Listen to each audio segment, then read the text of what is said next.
اهلا بكم جميعا. تخيل دلوقتي ان انت في مكان كله ضلمة، ودخلت على المكان ده ومعاك كشاف بضوء قوي جدا مرة واحدة. في ناس هتتبسط ان الجو نور، في ناس هتغمض عينيها لانها النور جه في عينيها، حست بنوع من عينيها وجعتها او كذا. في ناس هتشتمك، انت داخل ايه ده، النور ضرب في عينينا، انت مش عارف ايه، انت ايه. نفس القصة بالظبط لما يكون انت منطلق في رسالتك في الحياة او بتعمل حاجة جديدة، او انت شايف نفسك متميز في حاجة معينة وهتقدر تأديها، او انت نويت انك تنجح وتتفوق في حاجة. في ناس هيعجبهم الكلام ده وهيفرحوا لك، وهيبقى نجاحك ده محفز وملهم ليهم ان هم كمان يعيشوا رسالتهم وينطلقوا ويبقوا كويسين. وناس تانية انت ممكن تكون متوقع منهم الدعم او متوقع منهم المساندة او متوقع منهم الاعجاب او التشجيع او ايا كان، وتلاقيهم ساكتين خالص، مفيش يعني ولا اي حاجة، كأنهم مش موجودين اصلا. دول الناس اللي لما انت ضربت كشاف النور هم غمضوا عينيهم.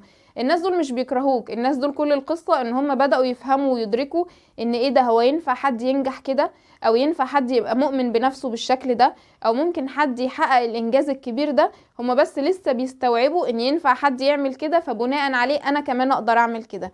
طب الناس بقى اللي هيهاجموك وهيقفوا ضدك، الناس دول مش واقفين ضدك انت شخصيا، لكن كل القصة ان النور القوي اللي انت دخلت بيه عليهم هو خوفهم واستفزهم وضرب في عينيهم فضايقهم. اذا الغلطة مش فيك انك بتحاول تكون افضل وافضل، فبالتالي ما تسمعش الكلام الناقد بتاعهم ولا كأنهم بيتكلموا من اصله. والغلطة مش فيهم انت، بس نجاحك وتفوقك استفز الخوف اللي موجود جواهم، او استفز شعور معين من السلبية او الفشل او كذا. زي ما يكون في حد دايما عمال يقول والله بص المشاريع دي ما بيجيبش نتيجة اصلا، والله بص مش عارف الموضوع ايه كده عمره ما بيجيب فلوس، والله مش عارف ايه ما بيعملش ايه، وتيجي انت تدخل في حاجة من الحاجات دي وتتفوق وتتميز، فهو بيحس ان هو بني ادم فاشل. لكن هو مش كده، هو كل القصة ان هو ينقصه بس سعي.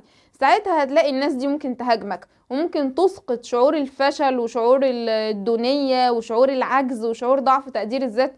كل المشاعر السلبية دي هتسقطها عليك، يبدأوا بقى يعيبوا عليك، ينتقدوك، يهاجموك، يحاولوا ان هم يحبطوك.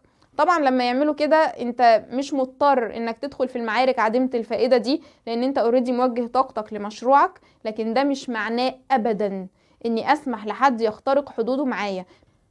لو الشخص ده حد قريب منك هتقوله بهدوء جدا وبذوق جدا انا بتضايق من الكلام ده وما بحبش ان انا اسمعه، انا دلوقتي داخل على حاجة جديدة، فانت تقدر تشجعني بدل ما تقول كده لان رأيك يهمني.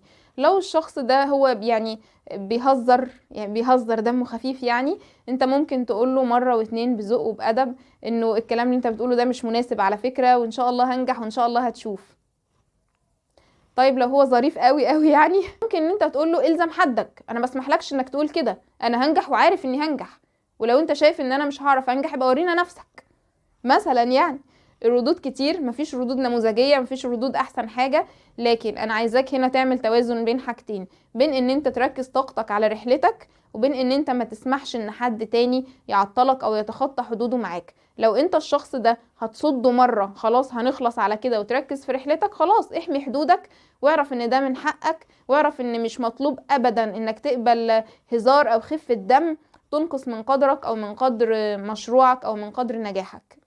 انطلق في حياتك وعيش مشروعك لانك تستحق، مش بس تستحق السعي وتستحق المحاولة، انت تستحق النجاح. وهي الحياة على كده، الحياة على ان انت هتحاول ويمكن تقع ويمكن تطلع تاني.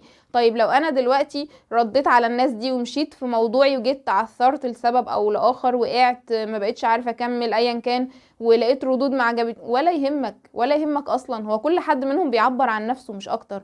ردود الفعل اللي جاتلك دي كل واحد عبر عن نفسه، انت عملت حاجة واحدة انك حاولت تنجح. ساعتها انا ده حسيت انه ملهم ليا فهعبر عن نفسي وهشجعك، حسيت ان ده بينور لي حاجة كده جوايا انا ممكن اسكت لسه بقى بفكر انا ممكن اعمل زيك او كذا، حسيت ان ده بيستفز جوايا شعور فشل او عجز او كذا، فهرد عليك رد سلبي. اذا الموضوع مش بيعبر عنك انت من اساسه، ده بيعبر عنهم، يبقى ملكش دعوة بكلامهم اطلاقا. خليك في رحلتك واحمي حدودك لان ده حقك انك تنجح وتتميز وتكون سعيد.